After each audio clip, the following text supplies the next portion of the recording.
Hello, hello, hello, and welcome to this week's edition of the Science Show with Dr. Dada on Jambo Radio Scotland, broadcasting from the city of Glasgow. Of course, on this show, we explore science, we explore technology, and especially what implications they have for everyday life. And today's show will be having an interesting topic: smart microscopy for all. So microscopes are something that we all depend on, especially in this time and age. And perhaps you've seen it, you've played with it as a little child, or perhaps you work with it in your work, in your job today. But on the show today, we're going to be talking about microscopes as tools and efficient and smart ways to develop them. And the question for the week is, why does everyone need microscopy? Of course, as usual, we have an expert in the studio who is going to be exploring that topic with us and is going to be explaining to us more about the answer to that question.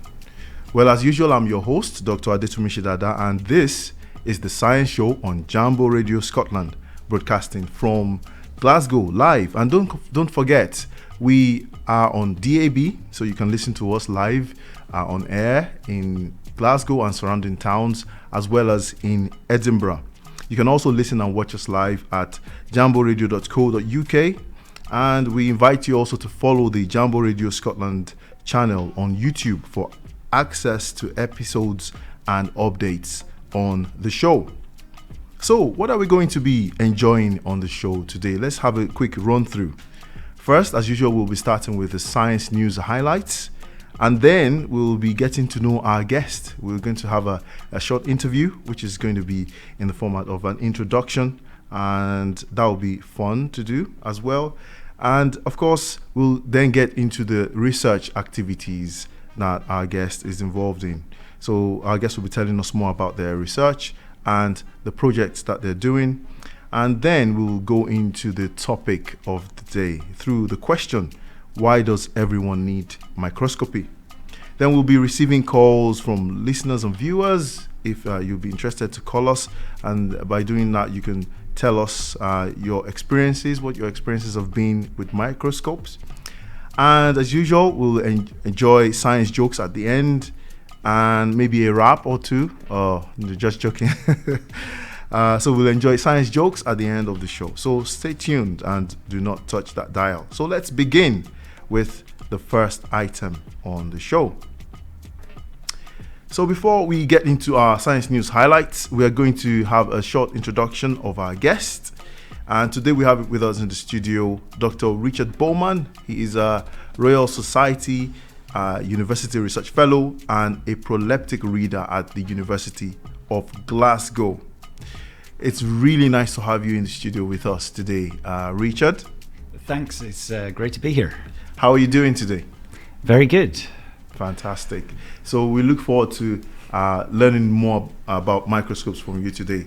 Microscopes are things that have always fascinated me. It's, the kind of instrument that opens up the microscopic world to us. Things that are too small for us to actually be able to see with our naked eyes. We can then, study them, look at them in great detail with the aid of microscopes. So this is something that I'm sure as kids we've been introduced to in school, and something that we all would like to know more about. So we're really looking forward to our discussion on that later on the show. So for now, let's get into our news highlights. So these are a few headlines that have caught our attention in the world news, and that has to do with science. So the first one is about China. So China sends astronauts to Tiangong space station, and that's from the BBC. So China has launched its Shenzhou 15 spacecraft from Gobi Desert, carrying astronauts to its newly built Tiangong space station. It will be the country's first ever crew handover in orbit. 3 astronauts will live on the station for 6 months before being replaced by another crew. The station is becoming the second permanently inhabited outpost in orbit, with the NASA-led International Space Station the first. So as you can see, for those watching the video, you can see there the 3 astronauts who will be living on the space station for 6 months. So that's an interesting development, good to know. in the world of aerospace. So the next headline that we have is actually one that made me laugh a little bit. I found it very interesting. It says, rats can bop their heads to the beat. Who knew? Rats can bop their heads to the beat. Well, as you can see, if you're watching online, there's an image here of the rat that's got rhythm. The colored dots you can see on the image there help the cameras mark the rat's movements in response to hearing music by Mozart being played. Well, this is actually, when I saw this at first, I was a bit skeptical, but actually it's published science. It's published in Science Advances. So if you look for a paper by Y. Ito et al. In Science Advances published this year, you'll find all the details there. But the report just says humans aren't the only animals known to move to a musical beat. For instance, parrots do it too. Well, that's something probably we know about already.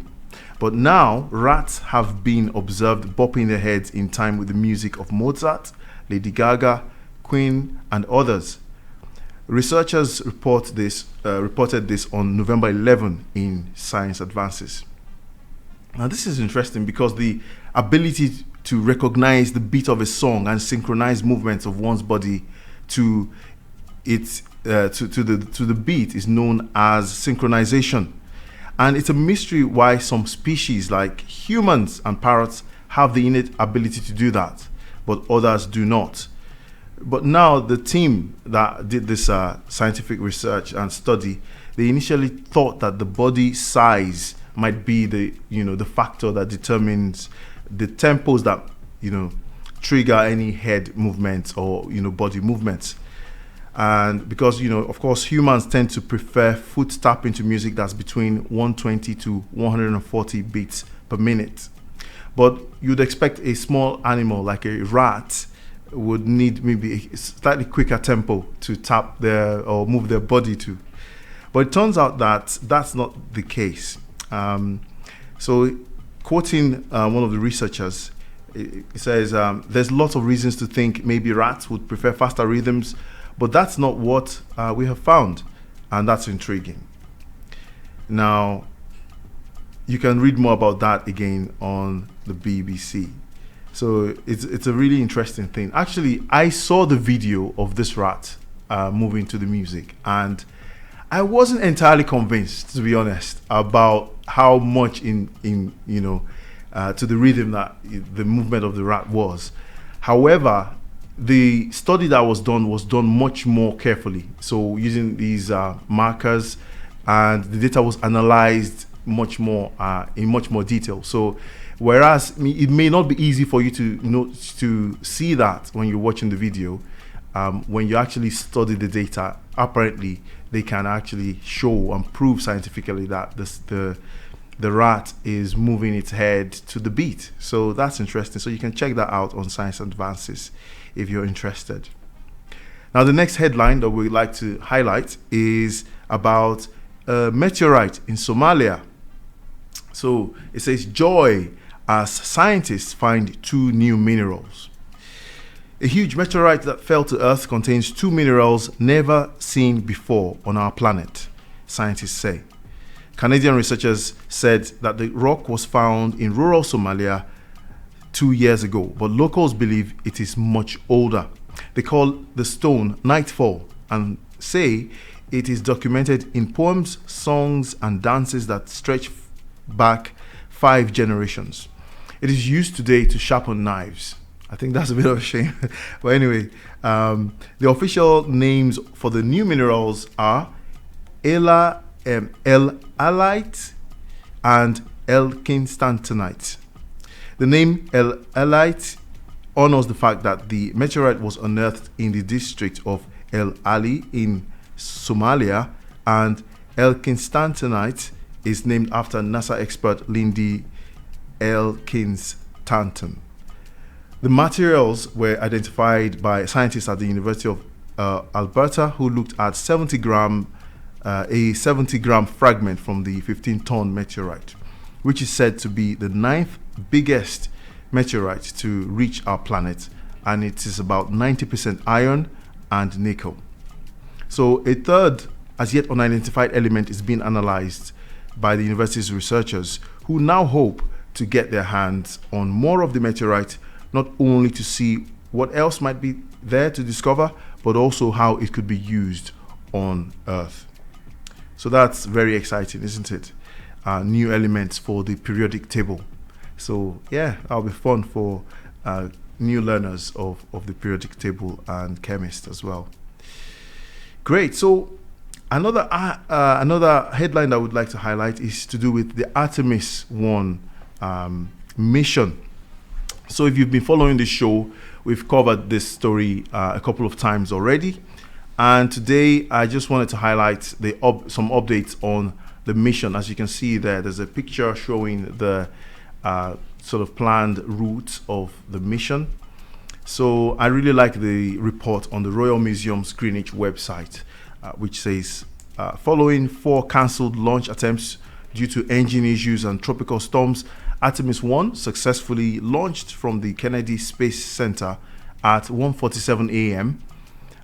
EST, and that is 6:47 a.m. GMT on Wednesday, 16th of November. So just to highlight a few of the milestones on the mission, on day 5 of the mission, that was 20th of November, the Orion spacecraft entered the moon's sphere of influence. Now that means the moon became the main gravitational force acting on the craft rather than the Earth. Now that's quite interesting, isn't it? And on the next day, that's day 6, which is 21st of November, the Orion capsule reached and performed a flyby of the moon, coming to within around 80 miles of the surface, which is the closest approach that it will have on the mission. Now, Artemis 1's journey will take about 450,000 kilometers to the moon, where it will orbit 400 kilometers above the lunar surface before continuing approximately 64,373 kilometers beyond into deep space. Now, after that mission, which will be about 25.5 days long, the module will splash down in the Pacific Ocean near California on the 11th of December. So you can see the sort of launch point and splashdown points indicated on the kind of flight path diagram shown there for those watching the video of the show. Great. So that's interesting. We also have another picture of the far side of the moon as photographed by the Orion spacecraft on 21st of November. That looks really cool, doesn't it? It's fantastic. You can see all this on BBC website as well as other news outlets as well. So that's fantastic. So that brings us to the close on the news highlights for this week, and brings us back to Dr. Richard Bowman. So once again, it's really nice to have you with us in the studio, Richard. And now we hope to get to know you a little bit. So I'll just give a short introduction about Richard. As I mentioned earlier, Richard is a prolific reader at the University of Glasgow, and he's also a Royal Society research fellow there at the university. And his specialization is in microscopy and open hardware. And his research group is at the heart of the Open Flexure project. He's been at the University of Cambridge, at the University of Bath, and now he's at the University of Glasgow doing exciting research. So, Richard, could you tell us a little bit more about your background as a person? So, we'd like to know the person behind the science, if you like. Sure. So I grew up not so far from here. I come from near Glasgow, and went to Douglas Academy for anyone who is local. Yeah. And after some enjoyable time there studying physics and computer science, I went off to do the same thing at university. So I studied for 4 years at Cambridge and then came back to Glasgow to do my PhD, where I worked on optical tweezers, which is, I guess, the first time I sort of seriously got stuck into microscopes and what you can do with them. That's interesting. That's really, really interesting. And so what really inspired you then to go towards STEM rather than something else? I think if you'd asked me as a 4-year-old what I wanted to do, I'd have told you that my ambition was to become a crazy inventor.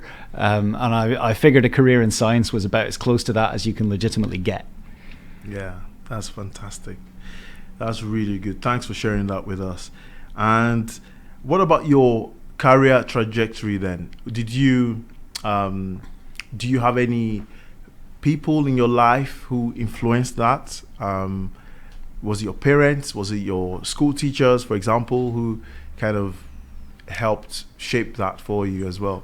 I think I was incredibly lucky with all of them. My parents have supported me hugely through that, right from the moment they bought me my first Lego set, I think. Nice. And I've been very lucky as well to have some really excellent teachers in lots of different subjects at school. I think Great. secondary school in particular was a great experience for me. Wow, fantastic. That's great. And I'm sure a lot of people can relate to that and resonate with that, especially people in STEM. There's always some influence that kind of helps them along the way as well. So that's great. So now what we'll do is we'll have a short music break, and then we'll be back and continue our discussion with Dr. Richard Bowman. So we're going to enjoy a track from Nigeria by Simi entitled Duduke. We'll be right back. That's fantastic. That was Duduke by Simi. And this is the Science Show with Dr. Dada on Jambo Radio Scotland, broadcasting live from the city of Glasgow. Once again, just as a reminder, you can listen to us on DAB if you're in Glasgow or surrounding towns, or if you're in Edinburgh. Now we're in Edinburgh. Yay! And of course, you can listen and watch us live at jamboradio.co.uk. And episodes will also be uploaded to the Jambo Radio Scotland YouTube channel. So, back to our discussion or our chat with Dr. Richard Bowman. So, just to get to know you a little bit more, Richard, now let's focus a little bit more on your work, your studies, and talk a little bit more science as well. So, would you like to tell us about your PhD then? What did you, a little bit more into what you did during your PhD? Sure. So my PhD was in a field that calls itself optical tweezers, which perhaps doesn't make a great deal of sense until you dive into it. But the heart of it is that in a microscope, normally you can see things, but you can't touch anything. Yeah. And in optical tweezers, you send a powerful laser beam into your microscope, and it turns out that while you might not feel it if someone shines a laser pointer at you in everyday life, there is a tiny force. And when you concentrate all of that power onto a really, really minuscule object, sort of a micron or so across, so maybe 100th of the width of your hair, actually that light carries enough force to move things around. And so I had a lot of fun working with digital holography and fast cameras to pick up and move around multiple particles in 3 dimensions, and at the same time very precisely track their positions and measure forces, with the end goal that we could kind of use many laser beams shone into a microscope to pick up microscopic tools. And that enables us to kind of feel our way around a sample rather than just look at it. Yes. And potentially to kind of manipulate things that previously we could only watch from the outside. Indeed. Wow, that sounds really exciting. I know, I'm familiar with tweezers, and I'm sure most of our listeners are familiar with tweezers, but the fact that you can actually use light to do that, to pick things up and move it around with such precision is really, really interesting indeed. And so the other thing I wanted to ask was, what's a day in your life like as a scientist? Would you like to share that with our listeners? On the really good days, after I've gotten up very early with my toddler, I'll cycle into the lab and get started on an experiment or work on the design of part of the microscope, maybe write some code to control what happens in the experiment, meet colleagues at various points through the day, sometimes in person, often in video, Yes. especially when they're collaborators who are not based in Glasgow. Of course, there's a reasonable amount of writing about our work, both to explain what we've done and also to apply for funding to do the next installment of the project. Yes. Oh, that's fantastic. So you mentioned project, and I know there's a project that's so close to your heart, isn't there? It's none other than the Open Flexure project that you're so well known for. Absolutely. So we're going to delve into that in a moment. But before that, would you like to tell us what your actual, so you told us about your daily sort of routine is like, but what tools do you use for your work, would you say? Actually, probably the tool I use the most is my computer. I'm sitting there writing code, and that's usually, writing some Python code to control the microscope while it does a particular experiment. Yes. Maybe doing some web development on the interface, or maybe writing other code that generates the 3D printed files that we use to actually build the microscope physically. So I think perhaps that's a function of me. Every time I encounter a problem, I try to code my way out of it. Yeah. I think certainly in our lab, even though we're very much an experimental lab, coding is really at the heart of everything we do, and that's perhaps part of why we're able to share it in the way that we're able to share it. Indeed, and it does make sense, doesn't it? That's the language of STEM these days. It looks like every aspect of STEM, and if you've been following this show, most of the time when we've had visitors here, there's always some talk about code and maybe AI or some form of aspect of coding as well. So that makes a lot of sense. So now let's think about the topic now, and we're going to talk about the Open Flexure project in the process of doing that. But before we get into that, would you like to explain to us what microscopy is and why everyone needs it? Oh, where to start? Just somewhere. I mean, very, very simply, at least for me in optical microscopy, microscopy is just making a picture of something bigger. Yes. And it starts with a magnifying glass because you want to look at something that's a bit too small to look at comfortably. Yes. And then, maybe a couple of 100 years ago, the engineering started improving and the focal lengths got shorter and the magnifications got bigger. And eventually you end up with an instrument that is capable of measuring things down to less than a micron, so a millionth of a meter. And actually, the performance of that, the resolution you get, the smallest things you can see, is no longer set by the quality of our engineering, it's set by the laws of physics. Indeed. The quality of our engineering is good enough that it's no longer the limiting factor, which I find quite exciting when I think about it. Yes, absolutely. Absolutely. And what about the Open Flexure project then? What is that? Well, so if you look at a typical microscope in a lab, it would be easy to say that an optical microscope is all about the optics. But actually, most of the weight and the size of your microscope is taken up by mechanics. Yeah. And even if you think about what it costs to produce one, a huge fraction of the time and effort and energy goes into making sure that all of the components are in the right place and that you can move them around precisely. Ultimately, when you want to take an image with a microscope, it's crucial to get your sample in exactly the right place, so you're looking at the right part of it, and then to get it exactly the right distance from the microscope objective. Yes. And when I say exactly, I mean your margin for error there can be as little as a couple of 100 nanometers. Yes. So it's a very, very tiny distance, and actually building a mechanism that can translate by those tiny distances is very hard. Indeed. Yes. And so the Open Flexure microscope, instead of being built out of metal, which you then have to machine very precisely and you have to assemble lots of parts together, it's 3D printed more or less as a single piece of plastic. And it achieves the motion rather than by sliding, by bending. That's why the flexure exactly. So I call it a flexure hinge. You've probably seen an example in everyday light in your shampoo bottle. So the lid of your shampoo bottle most likely is a flexure hinge. Yes. The flexure hinges in the open flexure microscope are designed to give you slightly more precise motion, but it's the same principle. It's a thin piece of plastic that bends. Yes. Wow, that's amazing. That's really interesting.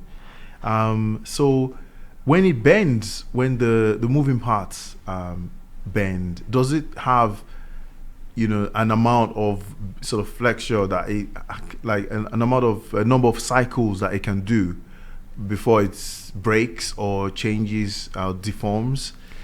Provided you don't bend it too far, actually they last a really long time. We've done a small amount of fatigue testing because we're interested in the future to try and make medical devices that use this, and we need to be sure how reliable it is. Yes.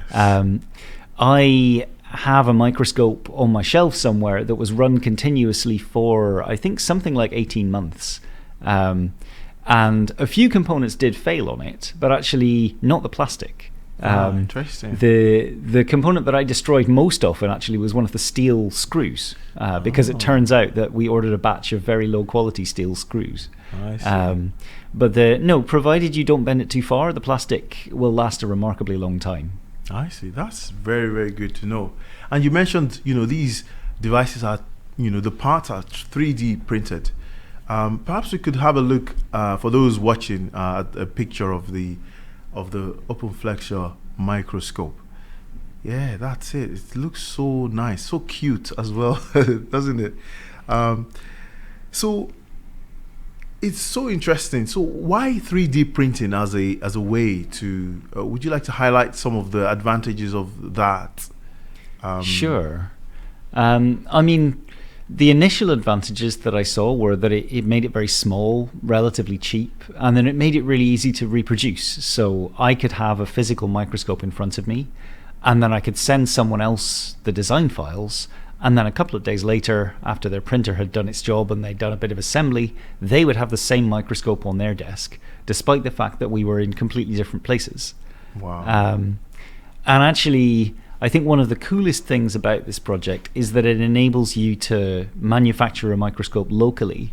And I think what really caused the project to take off was when we worked with partners in Tanzania to produce microscopes there.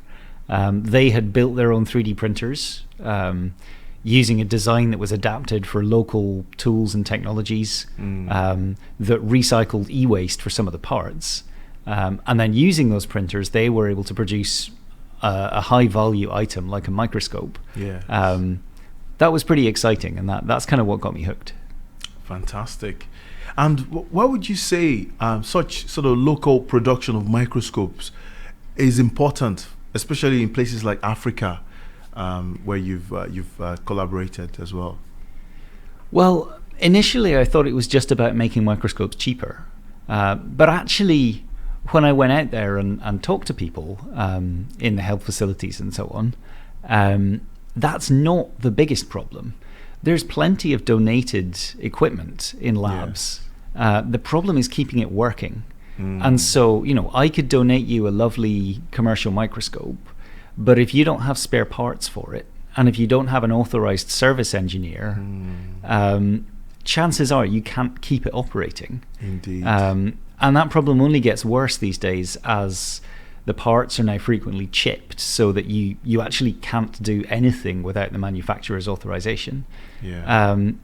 And so I think the big appeal of something like open flexure is that it enables a Tanzanian company to manufacture them, and then when they break, and they do, they can go back to that Tanzanian manufacturer and get them fixed. So for the last 4 years or so, we've been working with Bongo Tech and Research Labs, who are based in Dar es Salaam. They manufacture the microscopes, and then our other collaborators at Ifakara Health Institute are able to take those microscopes and use them in their research projects. And then if they have a maintenance problem, they can call up the guys in Dar es Salaam. They're only a couple of hours down the road, and it is so much simpler than trying to ship it back to a European country for servicing. Yes. And I think that's the really big plus of this kind of approach. It is indeed. It is indeed. It makes it sustainable as well, isn't it? Fantastic. And obviously you mentioned Tanzania. I'm sure there are other, countries or other parts of the world where these open flexure designs have been used as well. So, would you like to mention a few others as well? Sure. I don't have time to mention all of them, which is a great problem to have. That's a good problem to have. There are a bunch of different places where it gets used. I was most recently talking to a team in Cameroon who do great work there. I see. There are, folk have made them in Ghana, Uganda, Ethiopia. I'm going to miss countries out here now, and that'll be embarrassing. Oh, no worries. There's over 40 countries now where people have made them. Wow. Quite a lot in South America as well. Yes. There have been a few cool workshops there recently. But it's amazing to see that this design, this idea that we've shared openly, Yes. and anyone has permission to download it, make it, sell it, improve it, and share it. And it's really taken off. There's a global community that is so much bigger than me and my lab, and it's a full-time job just to catch up with it. Yes, indeed. And it must be, that's a real privilege as well, to be involved with something that's touching so many different people in different parts of the world. That's really interesting. Fantastic. So let's just take a couple of steps back to the beginning. So if I or someone else, for the benefit of our audience as well, wanted to get one of these microscopes, how would I go about it? I'm sure you don't just have to, you can't just print everything with your printer, right? There are some things you need to buy, for example, and assembly that needs to be done. So could you just give us a brief kind of run through of what needs to be done to get one? So everything you need in terms of the information is all on openflexure.org. Yes, thank you. That's got the assembly instructions. It's got all the printable files. So you probably need about 24 hours of print time, maybe a bit longer on a typical 3D printer. And you'll print all the plastic parts in a few batches. Then you need to get various other bits because you can't print everything. So the sort of nuts and bolts and elastic bands and things need to be bought in. Nice. The latest version, actually, we've worked really hard to reduce the number of different types of screw, which sounds trivial, but if you're trying to build it, if you need to buy only one box of screws rather than 10 boxes of screws, it's far fewer things to go wrong when you're putting it together, and it's also much easier to source. And then, you've got the nuts and bolts. You also need some optics. The simplest version is based around a Raspberry Pi and the Raspberry Pi camera. And actually, we just use the lens from the Raspberry Pi camera module as our microscope objective. I see. Which keeps everything very simple.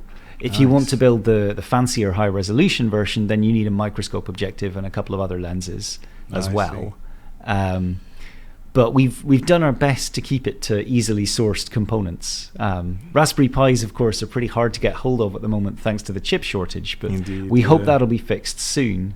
And actually, I read the other day that there is now a Raspberry Pi producer in Kenya.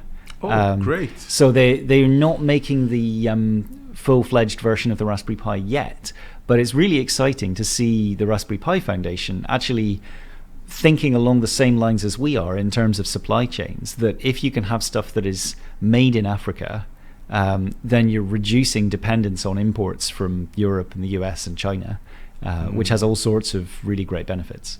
Great, thank you. So about how much would you say it would cost if someone at home felt, okay, I'd like to build a microscope?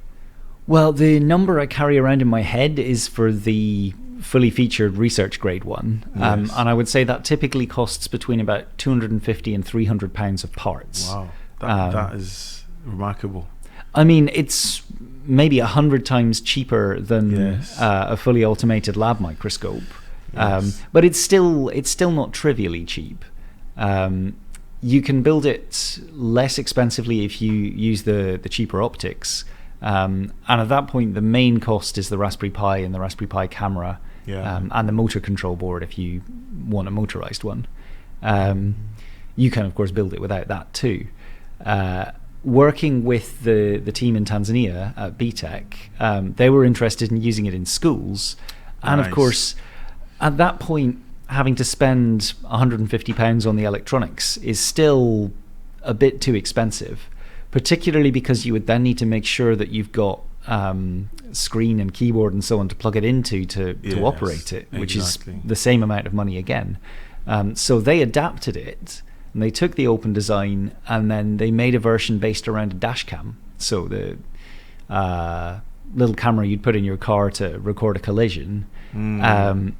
Actually, it's got everything you need, right? It's got a screen, it's got a camera, it's got a lens. And so they reverse engineered that and came up with a way to mount it into the open flexure microscope, which gives you all the nice mechanics you need. Nice. And then they have a fully standalone system, and that was much cheaper. I think the parts for that couldn't have cost much more than about £50. I see. Wow, that's really, really interesting. So you talked about automation. So what amount of automation do you really need in a microscope? Could you maybe elaborate a little bit on that? Sure. I think it depends what you're trying to do. But one thing we do a lot of is trying to scan a slide. So malaria diagnostics in many parts of the world, if you're lucky, will be done with a blood smear. And the microscopist will have to look at maybe 100, maybe 200 different fields of view down that microscope before they can determine with any level of confidence that you don't have malaria, if that's what they're looking for. And that is a fairly tedious manual process where someone's staring down the eyepieces for maybe 20 minutes even. And so what we want to do is automate that. So you make your slide up, you put it in the machine, you hit go, you come back sometime later and it's digitized the whole slide, and you can then pan around it digitally. Potentially you can label any parasites you see, and then you've got a much better record of that diagnostic procedure than you had before. Yes. And for a lot of research applications, you want to do things like that, or maybe you want to take a long time-lapse series because you've got something that's growing or developing. And any of those experiments are hugely labor-intensive. But if you can automate your microscope, and even better, if you can automate the rest of your experiment, you can potentially take more data, that data is more consistent, and you can do it all without some poor researcher having to get up at 1 a.m. because they've got a time series that requires them to be in the lab every 2 hours for 5 days, which is pretty brutal. Indeed. So is this what's called digital microscopy? Yes, exactly. So I guess the earliest microscopes would have been people looking down a series of lenses with their eye. Yeah. And that means that there's no record at the end of it, right? There's no photograph. Yeah. As soon as people had film cameras that were compatible, they could, of course, take a film image down a microscope. But making a microscopic image with a digital camera allows us to record what's going on much better, and actually makes the optical design of the microscope a lot simpler. Yes. Turns out eyepieces are really quite hard to engineer, whereas just projecting an image onto a camera sensor is quite a simple thing to do. Fantastic. Wow. We could talk all day about this, couldn't we? There's so much to cover and a lot of questions still to ask. But I guess one question that I think would be good to answer is, do you think these kind of open flexure or 3D printed microscopes would one day replace most of the conventionally kind of manufactured microscopes? Or do you see any limitation that maybe might prevent them, or in one way or the other? I think I'm realistic that they're probably not going to replace all of the other microscopes. I see the open flexure project at its best as a kind of stepping stone. The kit that you need to build an open flexure microscope is quite small and quite inexpensive. The 3D printers that we're using are only a few £100s to purchase, and that lowers the barrier to entry. Yeah. And if we can then use this open project to help partners like BTEC in Tanzania or Boalab in Cameroon, to help them get to the stage where they're able to make a product that is a viable medical diagnostic device, that kind of kickstarts the capacity to do that kind of innovation. I really hope in 10 years they're not manufacturing open flexure microscopes. I hope they'll have innovated something entirely better and entirely their own. And maybe they'll be using completely different methods to produce them and they won't be 3D printing anymore. But I think what the open flexure project offers us is that stepping stone with a relatively low barrier to entry that we can build on to then go to more exciting places. Fantastic. Thank you so much for that. That's been very, very nice and very exciting to talk about. And of course, openflexure.org, there's a lot more information about that there on the open flexure microscope and design and everything you need to get your hands on one. So I think now we're going to take a short music break and then we'll be right back with some science jokes.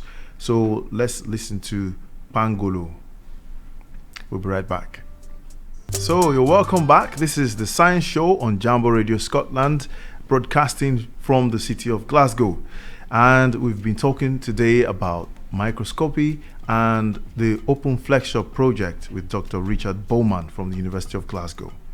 So now we're just rounding up the show with a few science jokes and some fun stuff. But before that, maybe we can ask Dr. Richard Bowman another couple of questions about himself.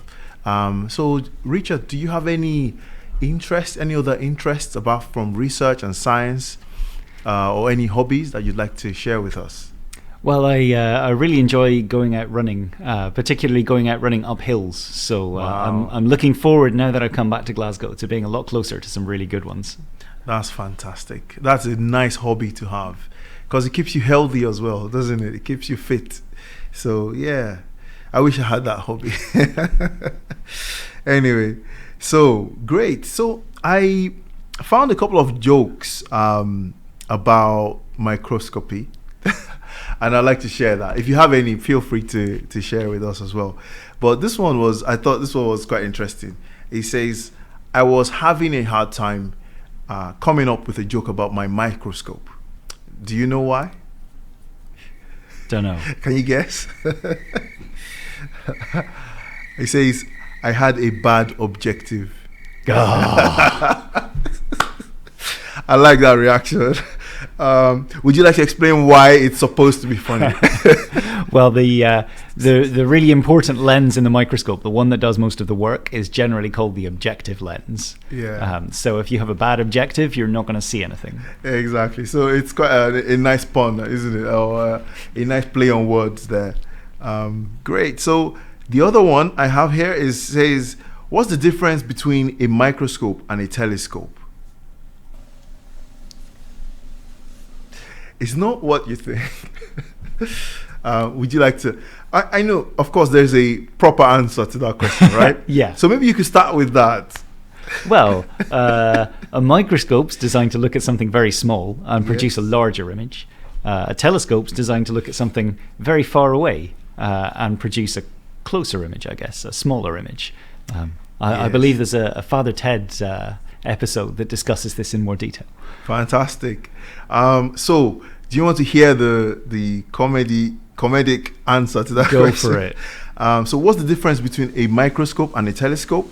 The answer is the government is unlikely to show up at your door if you see signs of life through a microscope. So, very good. If you see signs of life through a telescope, then you probably get a knock on your door, wouldn't you? So yeah, that's the one. I like this because it's, there's a serious answer and there's a not too serious answer to it. Right, I've got one for you if you want. Oh, great! Go for it. Go for it. Never trust an atom. Yeah. They make up everything. Exactly. That's a good one. I really like that one. I don't think we've had that on this show before. Excellent. But that's a good one because I think everybody can relate to that.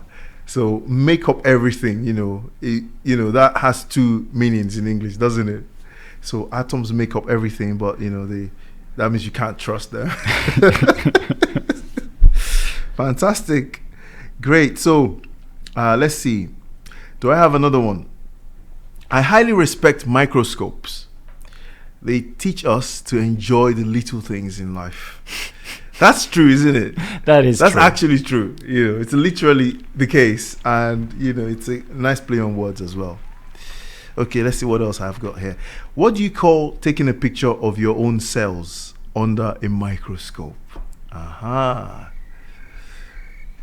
If you get this one, it will be respect. I've no idea what a microscopic selfie is called. Sorry? I've no idea what a microscopic selfie is called. You got it. That's it. Selfie, but now spelled as cell with a C. Dash fee. I see. So you actually got it. Well done. Nice. Fantastic. I'll have to tweet one later. Yes, indeed. And then, okay, the last one I've got here. Why did the bacteria cross the microscope? To get to the other slide. Excellent. Wow, this is great. You're breaking records. I think you're really breaking records today. So that's a fantastic one. So to get to the other slide. Wow. Awesome. Great. So yes, that's all the jokes I have today. Thanks for sharing one with us as well. That was really fun to share. And yeah, today I think I'll let you off doing a rap for us. Thank you. That is very merciful.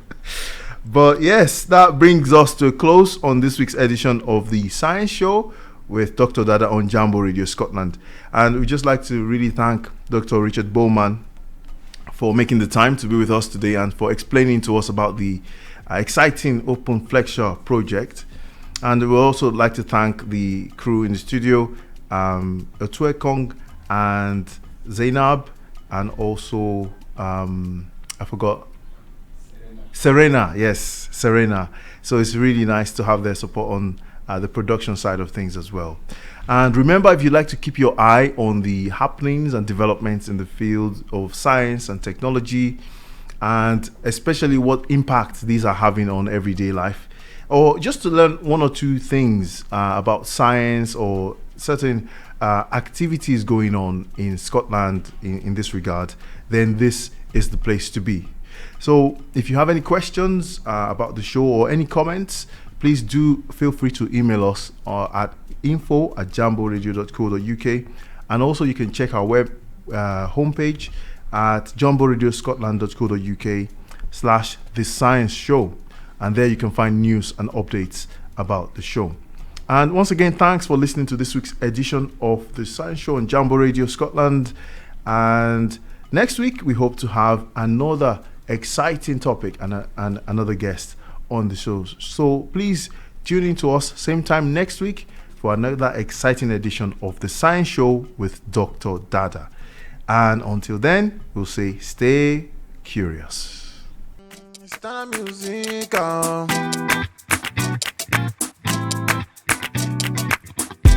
I want to tell you a story, oh, I want to tell you a story. You get you one waka, kiriri waka, chokara kiri waka, obonge waka, bounce to the waka, yanga waka, which levels waka, original waka, rewari pikin waka, territorial waka, area, waiting the play. Waiting the play.